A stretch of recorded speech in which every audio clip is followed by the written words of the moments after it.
Nanti temannya suruh gabung aja ya, sambil nunggu ya. Ya, jadi metode verifikasi pada pertemuan minggu lalu kita telah mempelajari metode verifikasi, bagaimana cara memverifikasi perakiraan dengan kontingensi ya. Kalau dia perakiraannya bersifat kategorik, kategorinya banyak ya, multi kategorik ya. Kalau dia cuma 2 kategori itu lebih mudah. Ya, 2 kategori berarti terjadi dan tidak terjadi, tapi kalau misalnya dia 4 kategori atau lebih, ya maka agak lebih sulit ya. Tapi kemarin sudah diberikan tabelnya, nanti bisa kalian sesuaikan ya. Kalau misalnya mau dibikin jadi berapa kategori, rumusnya tinggal digeser-geser aja ya. Yang penting menggeser rumusnya benar. Kemudian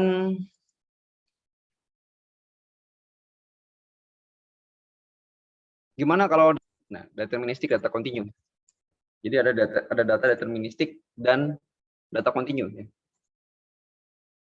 Contohnya kayak apa? Contohnya seperti perakiraan suhu ya, misalnya 27,8 gitu ya.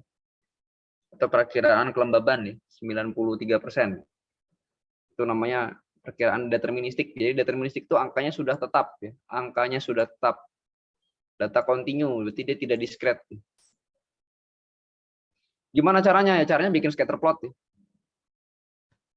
Antara forecast ya atau prediksi dengan observasi. Nah, ini berguna buat yang kalian kan mau bikin pemodelan kemarin tuh ya, prakteknya ya. Nah, ini bisa caranya gini ya.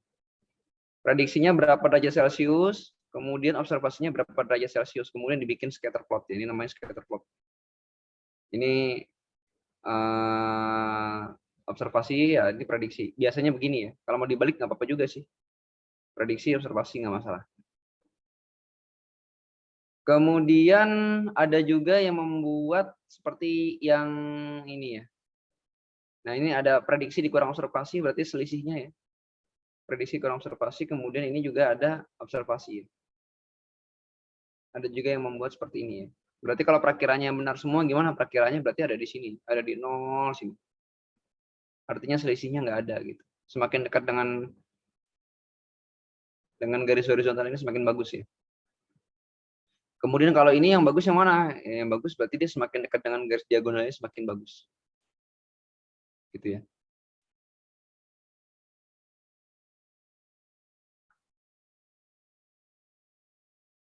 Oke, perakiraan yang akurat akan memiliki titik-titik pada atau dekat dengan diagonal ya pada scatter plot ini. Ini sangat penting ya bikin scatter plot. Atau ada juga yang box plot. Box plot itu apa? Box plot itu adalah diagram kotak ya. Nah, ini untuk menunjukkan kisaran data persentil ke-25 dan ke-75 ya. Persentil ke-25, kemudian ini adalah persentil ke-75. Yang tengah apa? Yang tengah itu median. Garis horizontal median. Ini diingat baik-baik ya, nanti misalnya disuruh bikin harus bisa ya. Yang di bawah apa? Yang di bawah ini nilai minimum, ini nilai maksimum, persentil 25, persentil 75. Apa itu persentil? Persentil itu kalau kalian urutkan data dari 0 ya, dari yang paling kecil sampai yang paling besar ya. Kemudian datanya ada berapa? Ada 100 ya, berarti dia data ke-25. Kalau datanya ada 200, berarti dia data ke-50. Kalau persentil 25. Kalau persentil 75, kalau datanya ada 100, berarti dia data ke-75. Kalau dia datanya ada 200, berarti dia data ke 150. Gitu ya. Jadi diurutin aja ya. Diurutin aja ya. Di Excel juga bisa ya, persentil terada. Nah, kalau ini lebih bagus ya. Menurut beberapa kali saya melihat jurnal ini lebih bagus. Jadi ini membandingkan ya. Jadi nggak selalu rata-ratanya dibandingkan ya, tapi ini jangkauannya dibandingkan, variasinya, standar deviasinya. Jadi kalau dia observasinya lebar, maka forecast-nya harus lebar juga ya. Gitu. Jadi jangan sampai forecast-nya ternyata tidak lebar ya. Artinya apa? Nilai maksimum dan nilai minimumnya tidak terprediksi dengan baik. Itu yang perlu diperhatikan ya.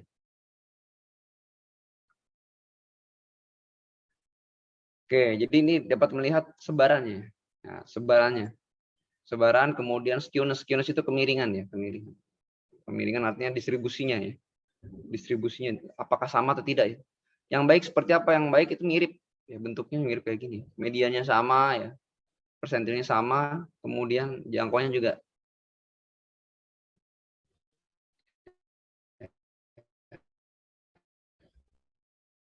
atau forecast juga.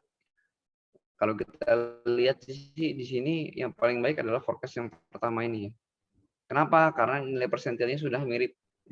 Yang kedua hanya mediannya yang mirip ya, tapi persentilnya tidak mirip dan jangkauannya juga tidak mirip juga ya. Kalau ini lumayan lah. Jadi yang paling baik menurut saya adalah yang forecast yang pertama ini. Menurut pembacaan analisis dari diagram box plot ya. Kemudian berikutnya ada lagi metode Taylor diagram ya. Diagram Taylor ya, ini sering keluar nih. Sering keluar tapi memang jarang jarang dibuat ya. Padahal ini bagus untuk membandingkan beberapa model ya. Ya, diagram Taylor itu membandingkan beberapa model prediksi ya. Nah, prediksi dibanding. Ya, ini misalnya ada sebuah model F ya. Ini model F mana? F ini F di sini. Korelasi dengan antara prediksi dengan observasinya adalah 0,65 ya. Jadi dia diplot di sini. Ini korelasi ya. Jadi yang adalah korelasi. Kemudian root mean square error ya. Apa itu root mean square error ya? Nanti dilihat lagi rumusnya. Root mean square error ya. Itu harusnya ada di statistika dasar ya. Ada di jarak dari titik X ya, sumbu X yang observasi ini, kemudian ke titik F ya. Berarti ini adalah yang warna hijau ya. Ya, jadi warna hijau ini adalah RMSE ya, root mean square error. Yang warna hijau. Artinya apa? Kalau korelasi berarti semakin tinggi semakin bagus ya korelasinya ya. Artinya mirip pergerakannya, variabilitasnya. Kalau RMSE ini semakin kecil baik ya, semakin di titik 0 semakin baik. Oke, 0 semakin baik. RMSE ya, root mean square error.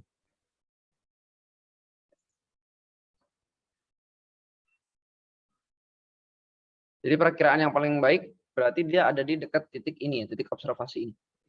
Modelnya. Nah, gitu ya. Kemudian ada lagi standar deviasi ya. Standar deviasi dari hasil prediksi ya. Dia proporsional pada radian distance from the origin. Nah, ini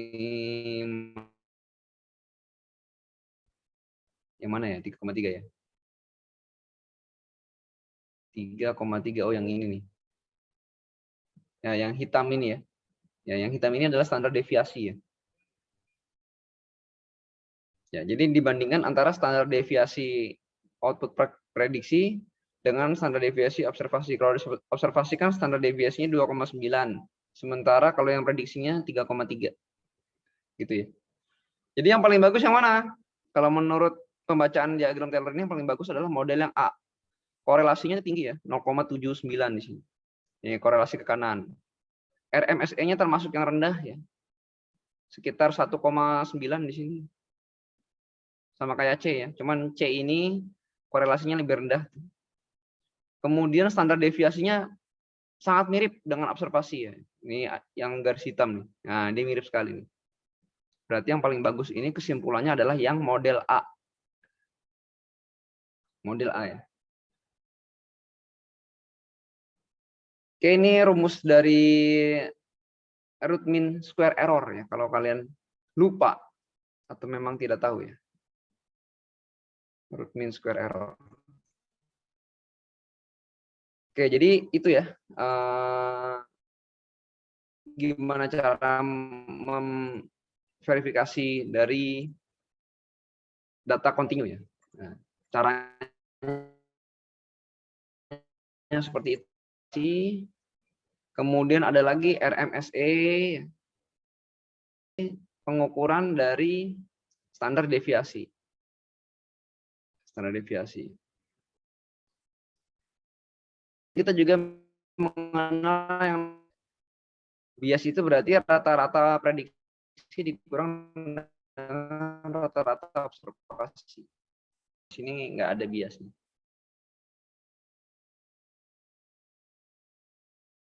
Oke kan, kalau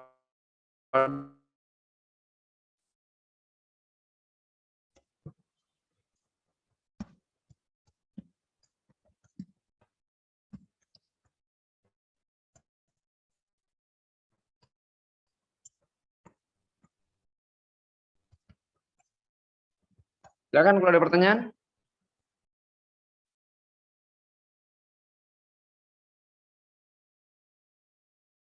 Ada? Ya, mungkin belum, Pak. Bener ya, belum ya. Oke, sekarang untuk prakteknya ya.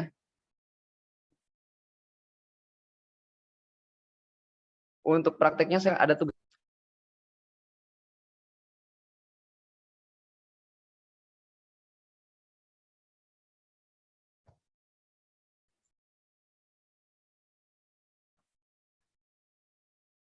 Kan belum pernah ada tugas ya di statistika terapan ya, baru kemarin aja yang ngumpulin itu ya, ngumpulin skrip ya.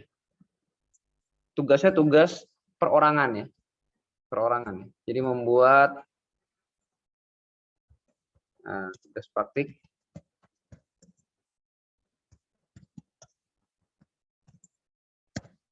statistika terapan ya.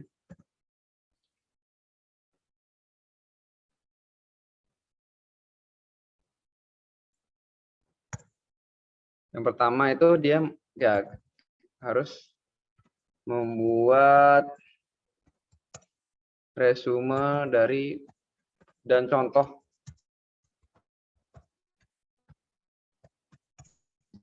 kasus penggunaan box plot ya, untuk verifikasi prediksi data kontinu. 2. Resume dan contoh kasus penggunaan Taylor diagram untuk verifikasi prediksi data kontinu. Kemudian 3, ya, rumus RMSE, rumus dan pengertian RMSE. 4, ya, rumus dan pengertian koefisien korelasi, ya. Rumus dan pengertian bias ya, pada metode verifikasi.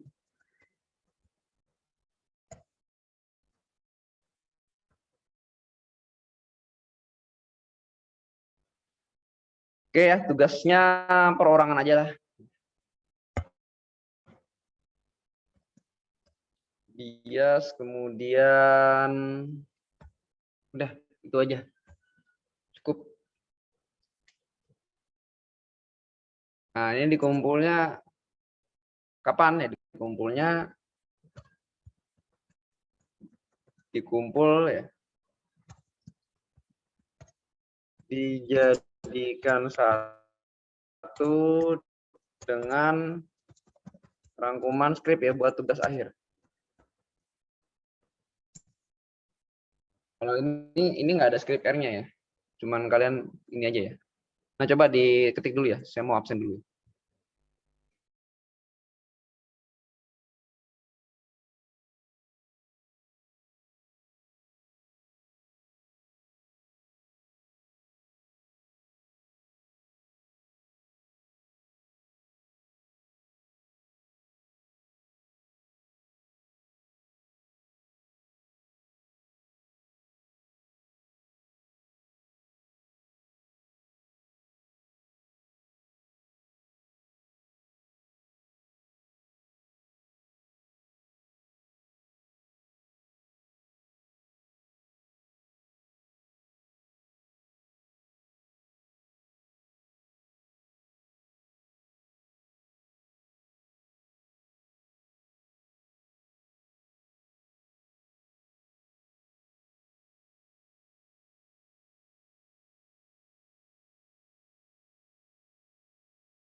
Kalau kalian mau cari contoh kasusnya, ada contoh kasus penggunaan, carinya di Google Scholar, di jurnal orang, di situ carinya. Kalau cari nggak di jurnal bisa juga ya, tapi kalau banyaknya carinya di jurnal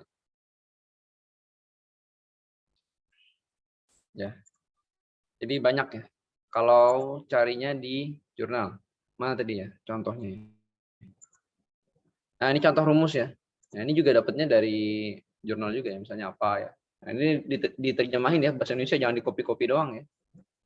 Tujuannya biar buat kalian belajar sendiri. Nanti kan nggak gampang baca untuk ujiannya, baca rangkumannya. Tadi tugasnya mana ya? Gimana tadi situ tugasnya? Oh, nggak ada ya? Tadi di anu Pak, di PPT slide akhir kalau tidak salah Pak. Oh ini, iya ada di sini. Oh siap.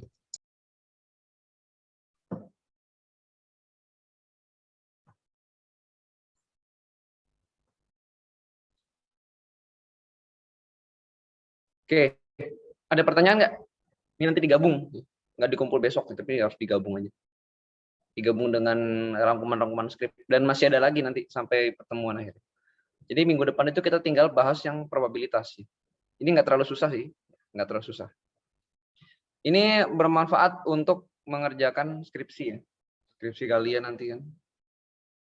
Nanti kan bikin perakiraan apa bikin apa gitu, apa mau memverifikasi data satelit ya, itu ada ya. Jadi diagram Taylor, box plot itu bisa dipakai. Scatter plot ya. Ya, kalau scatter plot banyak contohnya ya. Kalau box plot kan jarang. Dan diagram Taylor ya. Ada lagi yang ingin ditanyakan? Ada nggak? Itu tadi saya sambil nyalain PC kalau ada yang mau ngelanjutin tugas. Kalau ada yang mau melanjutkan tugas.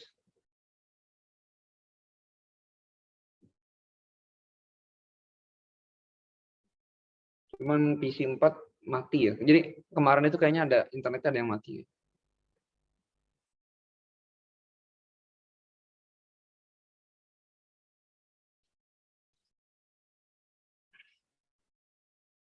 Ada pertanyaan? Nggak ada? Ada nggak ada? Kalau nggak ada, mau saya akhirin nih. Saya sih mau ada kegiatan di luar kampus juga ya. Ada pertanyaan nggak? Ya, Pak, mungkin saat ini belum ada, Pak. Kalau nggak, saya tinggal ya. Jadi dikerjakan tugasnya, mau tugas yang pemodelan boleh, mau ngerjain yang ini boleh. Ini nggak dikumpulin besok, disatuin aja ya. Perorangan ya. Kalau perorangan berarti jangan copy paste. Ya kalian baca sendirilah.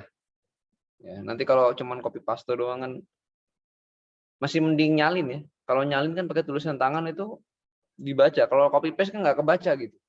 Nggak tahu sama sekali. Oke, sekian. Ini saya akhiri ya. Saya leave dulu ya. Siap, Yang Pak. mau mengerjakan WRF ada tim viewer tuh, ada tab tim viewer. Ya. Kalau di quit nanti dia hilang ya. Nggak bisa terhubung ya. Jadi cukup close window-nya aja, keluar gitu. Jadi nggak perlu di quit yang ada di WRF-nya itu ya. Ya ada menu bar tuh. Ya, jadi jangan di quit. Kalau mau close ya tinggal ditutup dari komputer kalian keluar gitu. Jadi di dalam PC WRF-nya jangan di close. Kalau di close nanti nggak bisa koneksi kembali gitu karena dia ketutup program. Oke, sekian dari saya. Kita ketemu lagi insya Allah hari Senin. Ya. Siap, terima kasih, Pak. Ya. Siap, terima kasih, Pak. Ya. Terima kasih, Pak. Terima kasih, Pak.